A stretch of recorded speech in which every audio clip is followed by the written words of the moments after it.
একটা দল করি, একটা সংগঠন করি, সেই দলের মানুষ এবং এই দলের নেতারা কি করে না করে সেদিকে না তাকিয়ে যদি আমরা অন্ধবিশ্বাস করি, তাদের যদি আমরা অন্ধ আনুগত্য করি, যারা কোরআন সুন্নাহ থেকে দূরে, আল্লাহর কোরআন নবী মুহাম্মদ রাসূলুল্লাহ সাল্লাল্লাহু আলাইহি ওয়াসাল্লাম আদর্শ যার ব্যক্তিগত জীবনে নাই, যার পরিবারে নাই, যার সমাজে নেই, তারা কেমনে এই জাতির ভাগ্য পরিবর্তন করার জন্য কোরআন সুন্নাহ ভিত্তিক দেশ পরিচালনা করতে পারে, সে বিষয়ে আমাদেরকে সচেতন থাকতে হবে।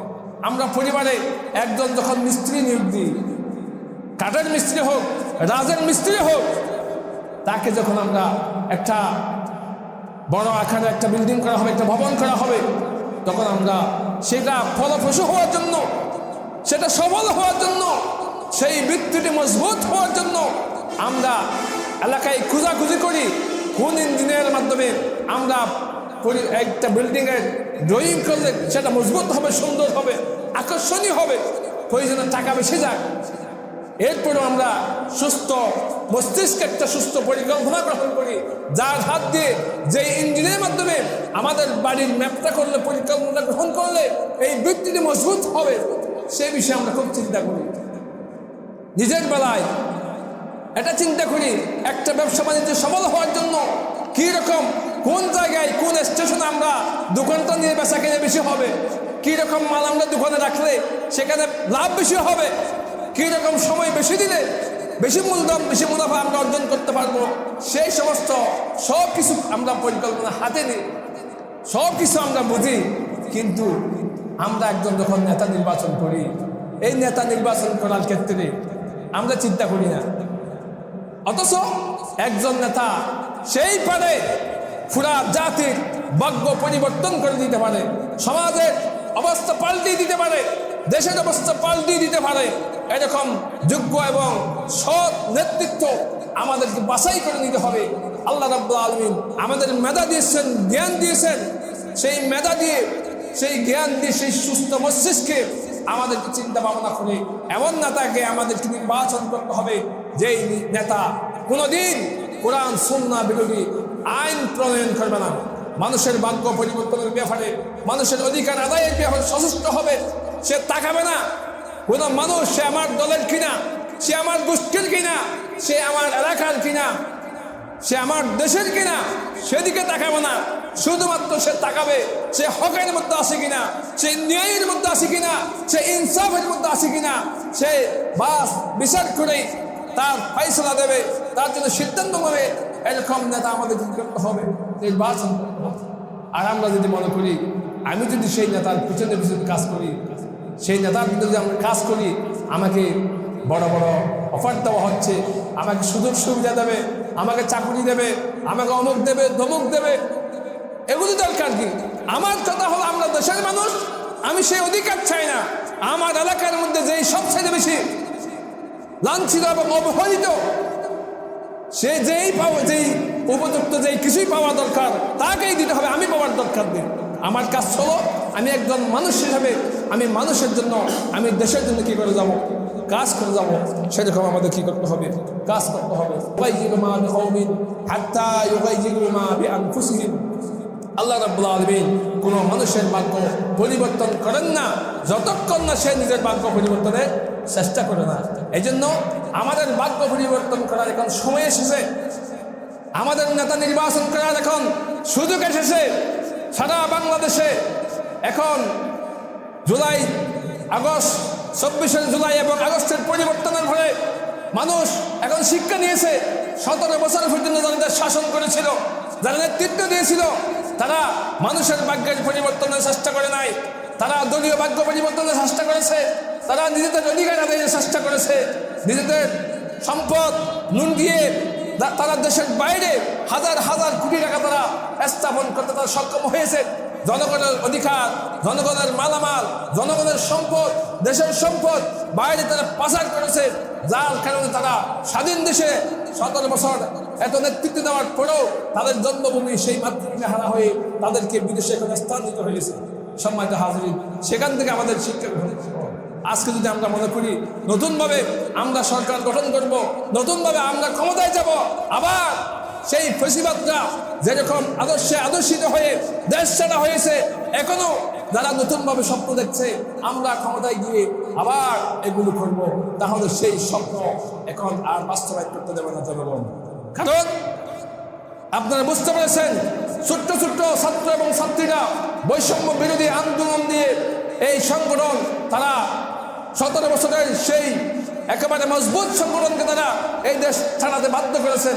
ঠিক তেমনি ভাবে যারাও এখন ক্ষমতায় গিয়ে অন্যায়ভাবে ক্ষমতায় গিয়ে যারা নীতি নৈতিকতা আদর্শ এগুলো বাদ দিয়ে অন্যায়ভাবে অন্যায় কাজ করার জন্য পরিকল্পনা যারা গ্রহণ করতেছেন, তাদের সেই পরিকল্পনা জাতি আর সহ্য করবে না। সময় হাজিরিন, এখন সুযোগ এসেছে, এখন সময় এসেছে, এখন চিন্তা ভাবনা করার সুযোগ এসেছে। এই সুযোগকে আমাদের অবশ্যই কি করতে হবে, কাজে লাগাতে হবে। যেই সময় যেই কাজ করা দরকার সেই সময়ে আমাকে সেই কাজ করতে হবে।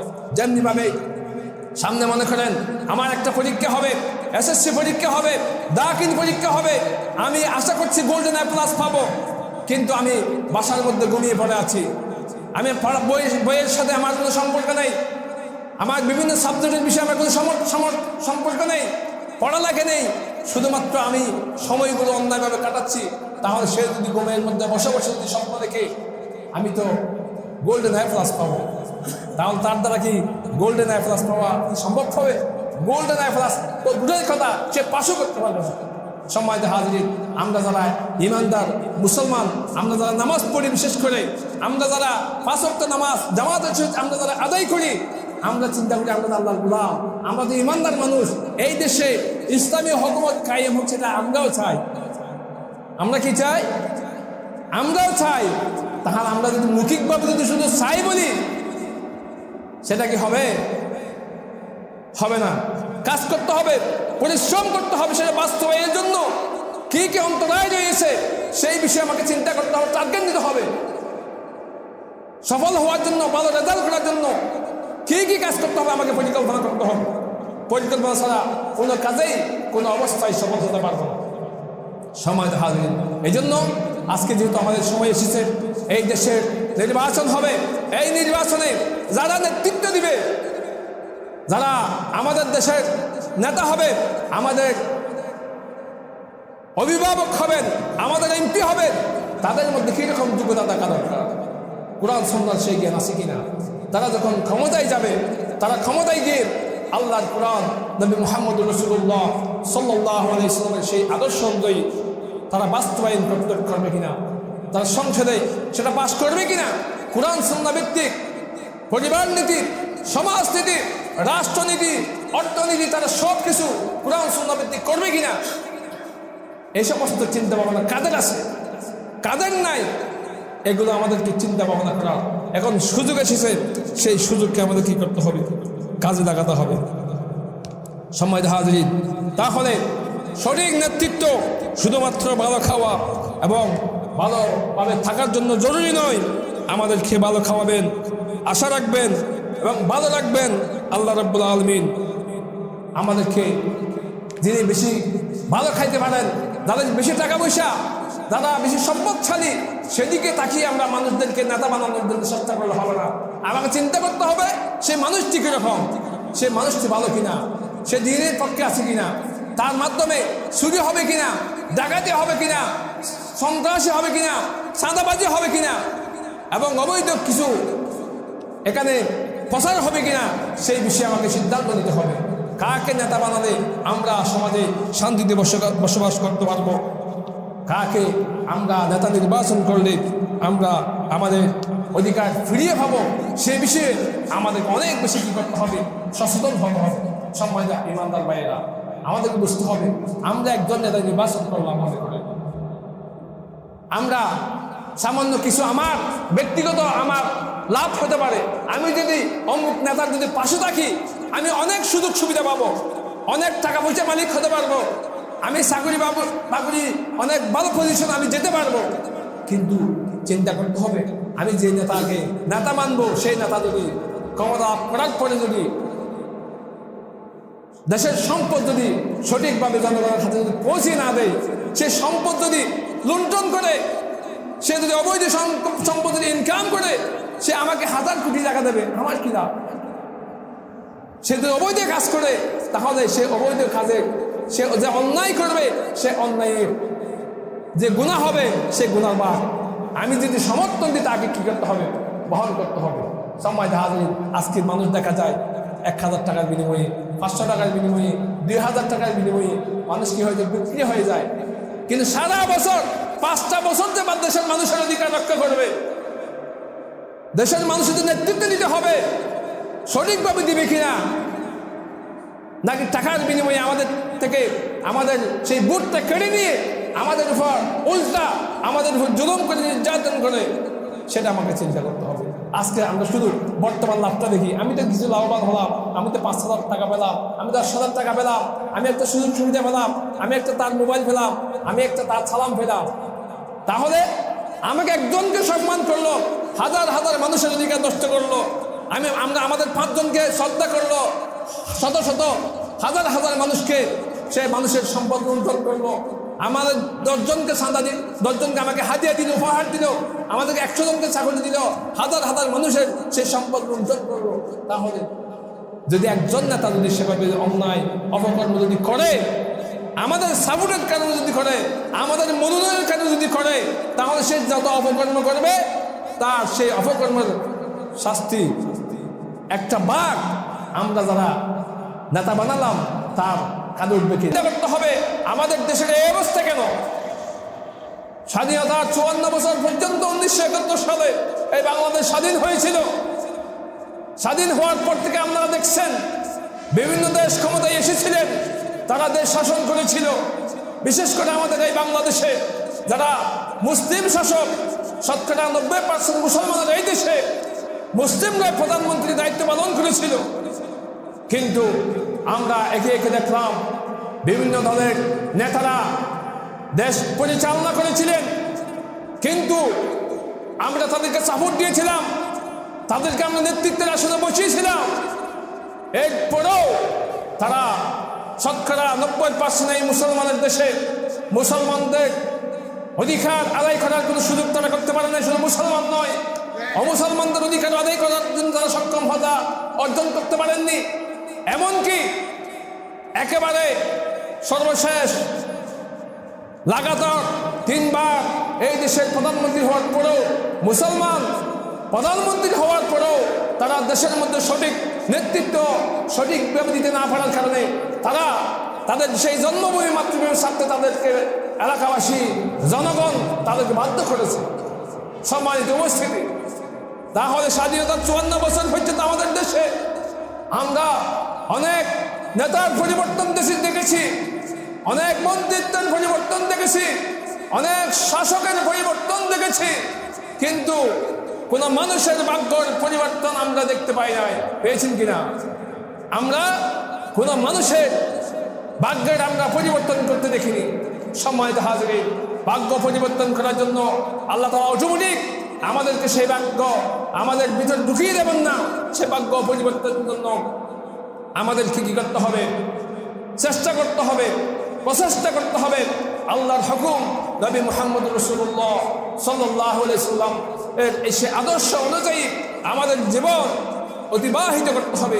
আমরা আল্লাহ তাআলার নিয়ামতের আশা করব, কিন্তু আল্লাহ তাআলা যে নিয়ামত পাওয়ার জন্য যে সমস্ত কাজগুলো আমাদেরকে দরকার, সেই কাজগুলো থেকে আমরা যদি ধারে কাছে যদি না যাই, সেখান থেকে যদি আমরা দূরে থাকি, তাহলে আমরা কেমনে আল্লাহ তাআলার সেই নিয়ামত আমরা ভোগ করব?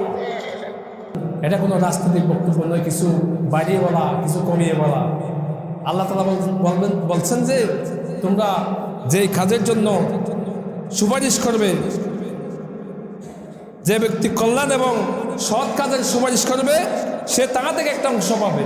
আমি একজন নেতা নির্বাচন করলাম, আমার একটা সাপোর্টের কারণে একজন নেতা নির্বাচন হলো, অথবা আমাদের 10 জনের সাপোর্টের কারণে একজন নেতা নির্বাচন হলো, অথবা শত শত হাজার হাজার মানুষের একতাবদ্ধভাবে আমরা সিদ্ধান্ত নিলাম আমরা অমুক নেতা বানাবো, আমি তাকে নেতা বানালাম। সে নেতা হওয়ার পরে সমাজের মধ্যে, দেশের মধ্যে নামাজ কায়েমের ব্যবস্থা চালু করলো, যাকাত ভিত্তিক অর্থনৈতিক ব্যবস্থা চালু করলো, মানুষদেরকে সৎ কাজের আদেশ করলো, মানুষ ভালো হয়ে গেল, মানুষকে অসৎ কাজ থেকে নিষেধ করলো, মানুষ ভালো হয়ে গেল। তাহলে সেই নেতার কারণে সে যত মানুষের উপকার করেছেন, যত মানুষকে ভালো বানিয়েছেন, যত কল্যাণমূলক কাজ করেছেন, যত সব হচ্ছে আমার একটা চাবুরের কারণে আমার নামেও সে সবের কি হব, আমরা ভাগিদার হব, মালিক হব, অংশীদার হব। সুবহানাল্লাহ। আর আমি একজন মানুষকে নেতা বানালাম অন্যায়ভাবে, টাকা পয়সার বিনিময়ে, অর্থের বিনিময়ে, অথবা বন্ধুত্বের খাতিরে আমি একজন অবৈধ মানুষকে সাপোর্ট করলাম। তাহলে সে চুরি করলো, ডাকাতি করলো, সন্ত্রাসী করলো, ছাতাবাজি করলো, মানুষের টাকা লুটপাট করলো, তাহলে যত অন্যায় করলো, যত অবৈধভাবে যত সম্পদ অর্জন করলো, আমার আমল নামায় সেই অবৈধ কাজের একটা আমার হিসাব ইচ্ছে একটা আমার আমল নামায় চলে যাবে। এই জন্য আমাকে চিন্তা করতে হবে, আমাকে সিদ্ধান্ত নিতে হবে। আমরা যখন নেতা নির্বাচন করবো, আমরা এমন নেতাকে নির্বাচন করব, আমরা আল্লাহকে বলতে পারবো রব্বুল আলামিন আমাদের এই আসনে 2জন 3জন বা 4জন প্রার্থী নির্বাচন করেছিল। আমরা সেখান থেকে বাছাই করে যে 3জন রয়েছেন, যে 4জন রয়েছেন বা 2জন রয়েছেন, এখান থেকে বাছাই করে আমি মনে করেছি এই নেতা যদি নির্বাচন হয়, ওনার জ্ঞান অনুযায়ী, ওনার সাধ্য অনুযায়ী উনি একমাত্র যতটুকু সম্ভব সেই মেধা দিয়ে কোরআন এবং সুন্নাহ ভিত্তিক যতটুকু বাস্তবায়ন করা সম্ভব ততটুকু সে বাস্তবায়ন করবে। এই মন মানসিকতা নিয়ে আমি তাকে ভোট দিলাম, সাপোর্ট করলাম।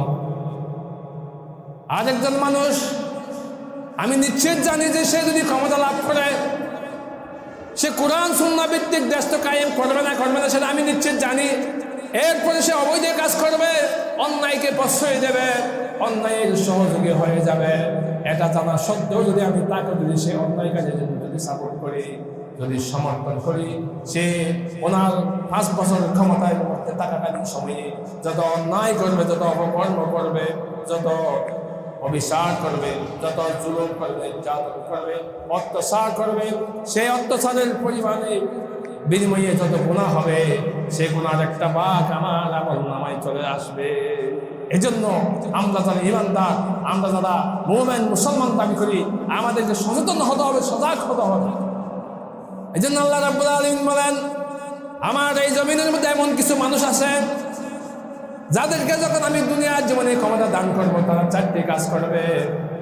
আল্লাহ রাব্বুল আলামিন ইমানদারদেরকে সম্বোধন করে বলেছেন, আল্লাযীনা ইম্মাক্কান্নাহুম ফিল আরদ আকামুস সালাতা ওয়া আতাউস যাকাতা ওয়া আমারু বিল মা'রুফি ওয়া নাহাউ আনিল মুনকার ওয়া লিল্লাহি আকিবাতুল উমুর। আল্লাহ রাব্বুল আলামিন পবিত্র কোরআনে ইরশাদ করেন, আমার বান্দাদের মধ্যে এমন কিছু মানুষ আছে, এমন কিছু বান্দা আছে, তাদেরকে যখন আমি জমিনের মধ্যে ক্ষমতা দান করবো, তারা 4টি কাজ করবে। প্রথমত কাজ করবে আকামুস সালাত, নামাজ কায়েম করবে। নামাজ শুধু নিজে পড়বে না, আমাদের এই দেশে যদি লক্ষ লক্ষ টাকা খরচের বিনিময়ে যদি আমরা যদি প্রতিদিন যদি শত শত যদি মাহফিল করে যদি মানুষকে যদি দিনের দাওয়াত দিই, ইসলামের দাওয়াত দিই, ফরজ নামাজের কথা বলি, তাহলে কোনো মানুষের পরিবর্তন দেখা হবে না। এই দেশে যে সংসদ রয়েছেন, সেই সংসদে যদি আইন যদি রচনা করা হয়, সেই সংসদে যদি সিদ্ধান্ত নেওয়া হয়, মসজিদে যখন আজান দেওয়া হবে, কোনো ব্যবসা প্রতিষ্ঠান, কোনো চাকরি, কোনো কিছু করতে পারবে না। আজান দেওয়ার সাথে সাথে যারা ইমানদার, যারা মুসলমান রয়েছে, তাদেরকে মসজিদে নামাজ পড়তে হবে। নামাজ শেষে বাকি কাজ, আগে সালাত, তারপর কি কাজ। নামাজকে বলো না কাজ আছে, কাজকে বলো আমার নামাজ আছে। এভাবে আমাকে বলতে হবে কি নামাজ আছে, আমার আগে নামাজ। তাহলে শত শত হাজার হাজার টাকা দিয়ে, লক্ষ লক্ষ টাকার বিনিময়ে শুধু মাহফিল করলাম, কোরআনের কথা শোনার জন্য বক্তা দাওয়াত দিলাম, মাহফিল করালাম, কিন্তু সেই বক্তা যে জিনিসগুলো বলতেছে কোরআন সুন্নাহ ভিত্তিক কথা, সেরকম নেতা আমরা নির্বাচন করলাম না, আমাকে সিদ্ধান্ত নিতে হবে। সম্মানিত হাজির, এই জন্য আমাদেরকে আল্লাহ বলছেন, আমার বান্দাদের মধ্যে এমন কিছু মানুষ আছে, তাদেরকে যখন আমি জমিনে ক্ষমতা দান করবো, তারা প্রথম কাজ করবে কি নামাজ সালাত কায়েম করবে। সংক্ষেপে বলতেছি, সময়ের অভাবে বলতে পারতেছি না। 4টে কাজ করবে, নামাজ কায়েম করবে, যাকাত ভিত্তিক অর্থনৈতিক ব্যবস্থা চালু করবে, ওয়া আমারু বিল মা'রুফ সৎ কাজের আদেশ করবে, ওয়া নাহাউ আনিল মুনকার এবং অসৎ কাজের নিষেধ করবে। এই 4টি কাজ ভালো নাকি খারাপ আল্লাহ তাআলা বলেছেন, সেভাবে তারা সিদ্ধান্ত নেবে। সম্মানিত হাজিরিন, আজকে যোগ্য নেতৃত্ব বাছাইয়ের মানদণ্ড হিসেবে যতটুকু আলোচনা করা হয়েছে ততটুকু আমরা আমল করতে পারি, এই বিষয়ে বাকি আলোচনা আগামী সময় করবো ইনশাআল্লাহ। আল্লাহ রাব্বুল আলামিন আমাদের সবাইকে বোঝার এবং আমল করার সেই তৌফিক দান করুন। ওয়া আখিরু দাওয়ানা আলহামদুলিল্লাহি রাব্বিল আলামিন। আসসালামু আলাইকুম ওয়া রাহমাতুল্লাহি ওয়া বারাকাতুহু।